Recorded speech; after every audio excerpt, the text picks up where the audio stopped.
환영합니다, 청취자 여러분. 월드 밀리터리 KR 채널의 4월 1일 아침 중동 군사 뉴스입니다. 여러분, 미국, 이스라엘, 이란의 분쟁이 이제 5주차에 접어들었습니다. 2024년과 2025년의 두 차례 분쟁과 비교했을 때 이번 전쟁이 이렇게 오래 지속될 줄은 예상하지 못했습니다. 3월 30일 아침까지 집계된 공식 데이터에 따르면 이란은 2월 28일부터 지금까지 미군 기지와 7개 아랍 국가의 여러 지역에 대해 미사일과 무인기를 이용해 최소 5,471회의 공격을 감행했습니다.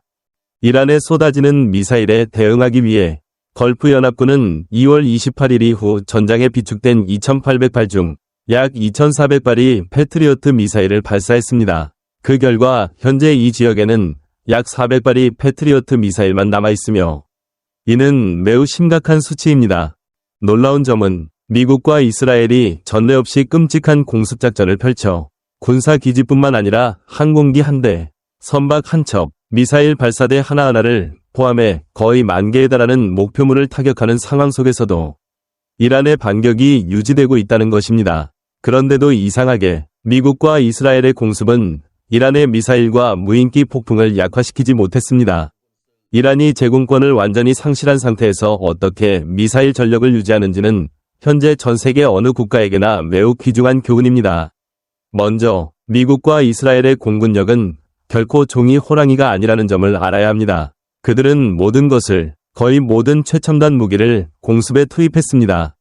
미 중보사령부 센트콤의 보고서에 따르면 끔찍한 분노작전을 위해 미국 공군은 B-1B 랜서, B-2 스피릿, B-52H와 같은 전략 폭격기를 포함해 최고의 전력을 투입했습니다. F-15, F-16, FA-18, F-22, F-35와 같은 전술 전투기, A-10 공격기, 그리고 U-2, RC-135 정찰기, E-2D, E-3 조기 경보 통제기, KC-135, KC-46, KC-130 공중급유기를 포함한 거대한 지원 비행대도 동원되었습니다. 또한 미국은 MQ-9 리퍼 중무장 공격 정찰 무인기와 다수의 루카스 자폭 공격 무인기도 배치했습니다.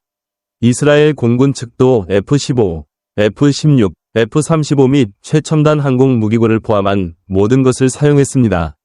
첫 24시간 동안 미 공군은 1,000개 이상의 전략적 목표물을 폭격했고 이스라엘 방위군은 길을 열기 위해 750개의 목표물을 추가로 공격했습니다. 그러나 이러한 파괴적인 강도를 유지하는 것은 워싱턴의 전략무기 비축량을 고갈시킬 위험이 있습니다. 이는 전쟁 7일차부터 10일차 사이에 뚜렷한 전술적 변화로 이어졌으며 군사 분석가들은 이를 탄약 전환이라고 부릅니다.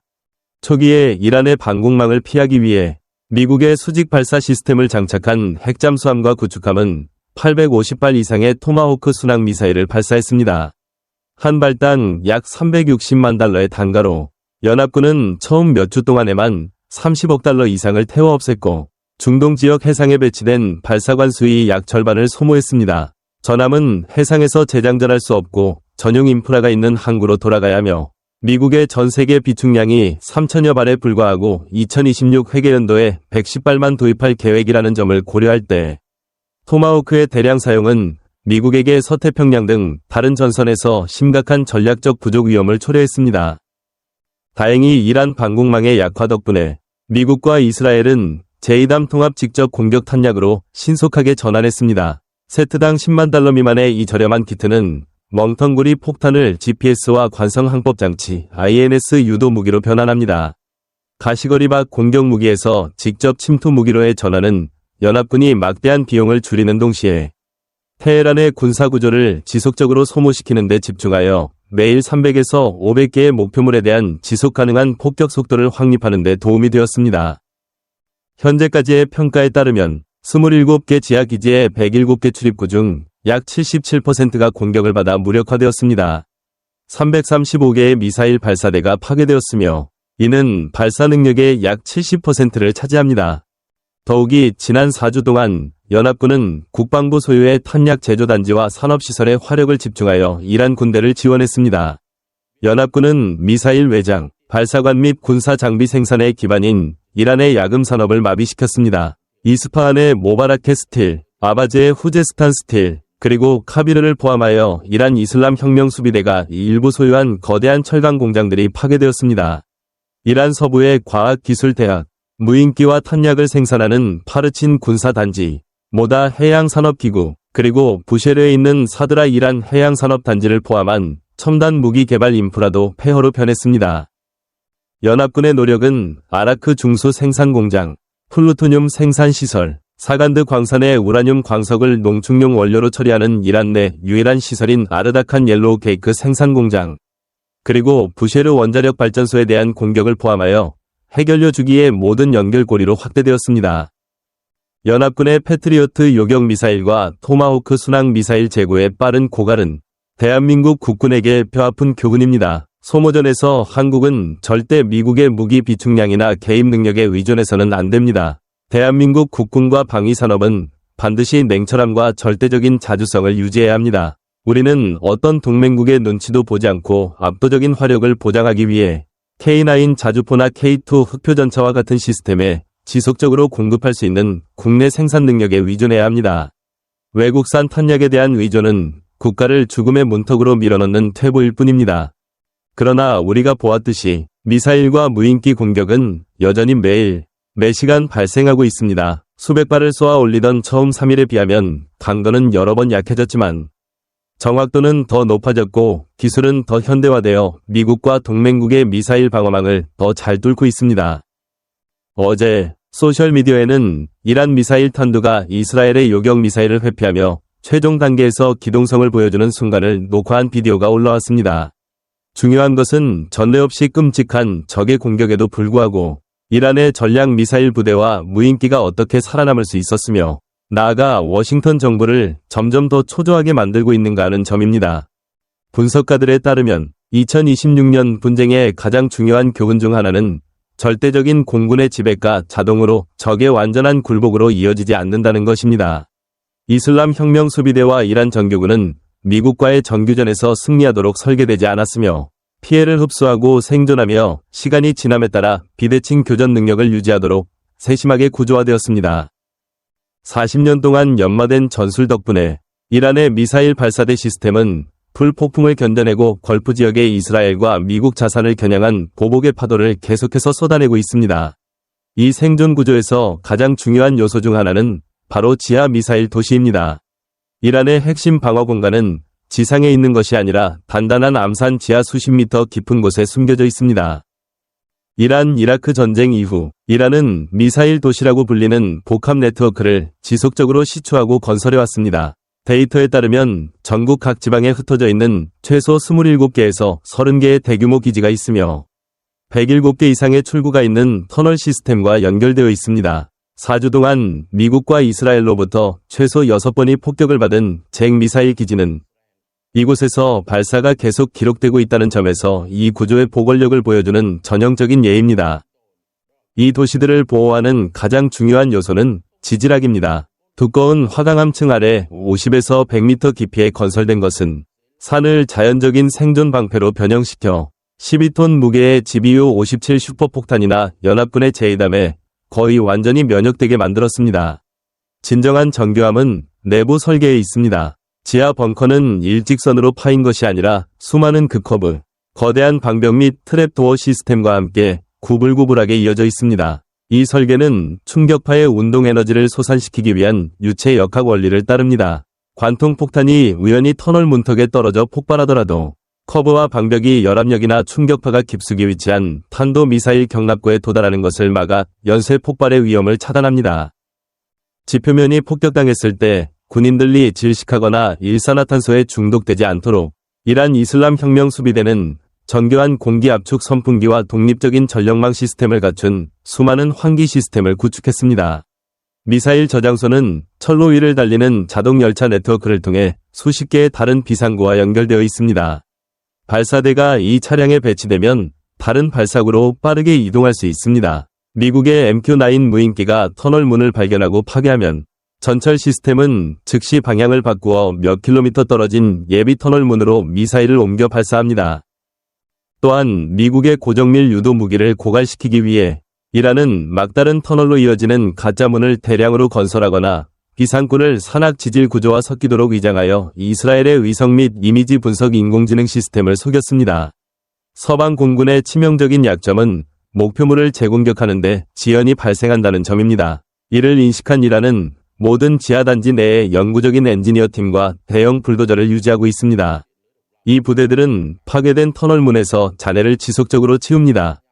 처음 3주 동안 이스라엘 방위군과 미 공군에 의해 약 95개의 출구와 발사대에 해당하는 77%가 파괴되었음에도 불구하고 이란의 공병 능력은 단 하루나 이틀 만에 이 터널 문을 치우고 보강하고 다시 열 수 있게 해줍니다. 이 초고속 복구 속도는 터널 입구를 겨냥한 모든 공습이 일시적인 억제 결과만 가져올 뿐 장기적으로 이란의 미사일 발사 능력을 질식시킬 수는 없게 만듭니다. 이 구조는 또한 거대한 돌담으로 보호되는 수십 개의 지하 요새를 점령하려면 용납할 수 없는 대규모의 인명피해가 필요하기 때문에 보병을 통한 모든 개입 노력을 무의미하게 만듭니다. 쏘고 빠지기 교리 또한 극대화되었습니다. 지상에서 서방의 공군력과 최첨단 감시 기술에 직면했을 때 가만히 서 있는 것은 죽음을 의미합니다. 따라서 이란 미사일 부대는 전략 무기 수준에서 쏘고 빠지기 전술을 완성했습니다. 크고 공중에서 쉽게 식별할 수 있는 특수 발사 차량을 사용하는 대신 이란 이슬람 혁명 수비대는 민간 픽업 트럭을 개조하여 일반 화물차로 위장했습니다. 이 차량들은 지하 벙커와 해안 터널 안에 숨어 있다가 정해진 시간에만 지상으로 나타납니다. 벙커에서 밖으로 이동하여 미사일을 세우고 특히 고체 연료를 사용하는 파테 110과 같은 미사일은 몇 시간이 걸리는 액체 연료 주입 단계를 생략하게 해주며 발사 후 다시 벙커 안으로 들어가는 전체 과정이 단 몇 분 안에 이루어집니다. 이번 괴처럼 빠른 노출 시간은 미 공군의 우위를 무력화시킵니다. 조기 경보 위성이 발사 시에 적외선 섬광을 감지하더라도 좌표 데이터를 지휘 시스템으로 전송하고 전투기를 해당 지역으로 파견하는 시간은 발사대가 숨는 속도에 비해 너무 느립니다. 이란 지하 벙커 시스템의 놀라운 생존 능력은 현대전에서 공군이 마법의 지팡이가 아니라는 움직일 수 없는 증거입니다. 대한민국 국군은 진실을 직시해야 합니다. 북한은 이란보다 몇 배나 더 견고한 동굴 및 지하 벙커 시스템을 보유하고 있습니다. 한국은 동맹국인 미국의 원거리 폭격이 북한의 포병 및 미사일 위협을 해결해 줄 것이라고 맹목적으로 믿어서는 절대 안 됩니다. 우리는 GBU-57보다 훨씬 더 파괴적인 자율형 벙커 버스터 미사일의 개발을 가속화해야 하며 동시에 K2 흑표전차와 K9 자주포 부대를 최고 수준의 준비 태세로 유지하여 이동식 발사대가 노출되는 즉시 파괴해야 합니다. 적이 암석 깊은 곳에 숨어있는 전쟁에 대비해야 하며 오직 자력갱생으로 국산 무기를 통해서만 우리는 숨는 데 능숙한 적들로부터 대한민국의 국가 안보를 지킬 수 있습니다. 이란이 에마드 미사일 시스템과 같이 지상으로 나오지 않고 지하 깊은 곳의 사일로 벙커에서 직접 미사일을 발사하는 기술을 시연하기는 했지만 현재의 진실의 약속 4작전에서는 기술적 한계와 인프라 절약으로 인해 여전히 이동식 발사대를 야외로 끌어내는 방식이 주된 방법입니다. 물론 앞서 말씀드렸듯이 미국과 이스라엘은 종이 호랑이가 아닙니다. 이란 미사일 부대는 여전히 발사대의 거의 80%가 파괴되고 대량의 미사일이 적에 의해 묻히는 등 많은 손실을 입었습니다. 발사대와 미사일의 절반을 잃은 후 이란은 작전 초기 며칠 동안 시행했던 원래의 포화 계획처럼 수천 발이 탄약을 퍼붓는 사격을 유지할 수 없습니다. 매일 발사되는 미사일 수위 감소는 확실히 공습의 영향을 받은 것입니다. 하지만 그 대신 이란 이슬람 혁명 수비대 최고사령부는 강압적 위험이라는 전략적 철학을 바탕으로 공격 전술을 재편했습니다. 대규모 폭격을 가하지만 빠르게 요격당하는 대신 이란은 매일 평균 10발에서 15발이 소규모 로켓을 24시간 내내 규칙적으로 흩뿌리며 각 발사 사이에 몇 시간의 휴식 시간을 두는 발사 리듬을 적용하는 것으로 전환했습니다. 피터 헤그세스 미국 국방장관은 이 전술을 이란 이슬람 혁명 수비대의 절망적인 몸부림이라고 일축했습니다. 그러나 전략 분석가들은 이것이 매우 냉혹하게 계산된 움직임이라고 지적했습니다. 현재 이란의 핵심 목표는 적의 공군 기지를 무너뜨리는 것이 아니라 사회의 정치적 의지와 인내력을 꺾는 것입니다.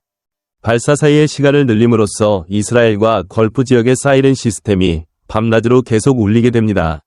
수백만 명의 이스라엘 민간인과 미군 병사들은 수면을 박탈당하고 지속적으로 방공호로 대피해야 하며 이로 인해 전체 경제, 교육, 사회활동이 장기적인 공황 상태 속에서 완전히 마비됩니다.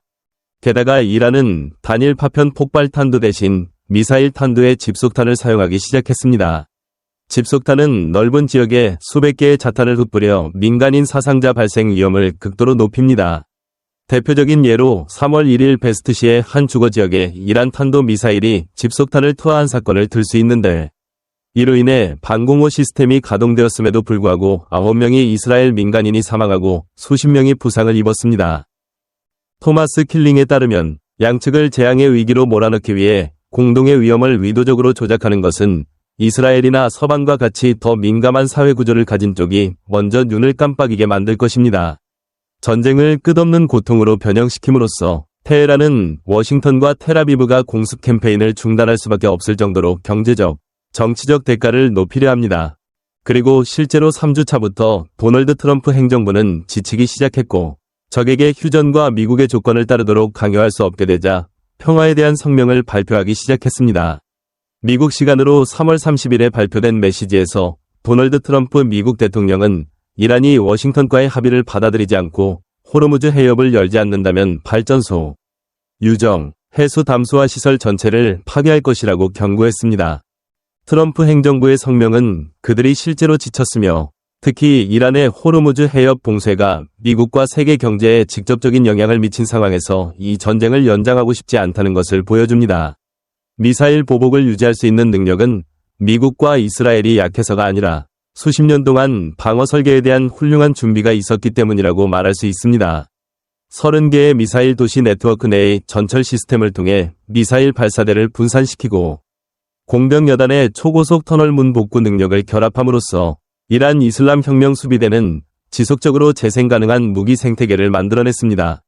미래를 내다볼 때 2026년 중동전쟁은 번개 같은 참수 작전에서 자원을 짓밟는 소모전으로 변모하고 있습니다. 이 전쟁에서 스텔스 기술과 정밀 무기만으로는 지하 방어망과 끈질긴 생존 의지를 뿌리 뽑을 수 없을 것입니다. 이란이 산 아래의 생존 구조와 강압적 위험 전략을 통한 공황 생산 능력을 유지하는 한 서방의 디지털 및 운동 에너지의 우위는 글로벌 경제 및 정치 무대에서 점점 더 참혹한 대가를 치러야 할 것입니다. 강압적 위험 전술 앞에서의 서방 정치인들의 피로와 양보는 대한민국에게 차갑고 엄중한 경고입니다. 끝없는 고통을 주는 공격으로 경제와 사회가 심리적으로 조종당하도록 내버려두는 것은 내부로부터의 붕괴를 초래할 것입니다. 대한민국 국군은 한반도에서 비슷한 시나리오가 발생할 경우 수동적으로 방어해서는 안 됩니다. 우리는 압도적인 반격 능력을 숙달해야 합니다. 한국의 방위산업은 K9 자주포, K2 흑표전차의 생산을 지속적으로 늘려야 하며 특히 위협을 조기에 진압하기 위한 전략적 정보 능력을 강화해야 합니다. 미국의 인내력이나 개입에 절대적으로 믿음을 가져서는 안 됩니다. 수천만 한국 국민과 경제의 안전은 한국인 스스로의 산업력과 자립적인 군사정신으로 지켜야 합니다. 동맹국이 구해주기를 기다리는 나약한 국가는 이미 패배를 움켜쥔 국가입니다.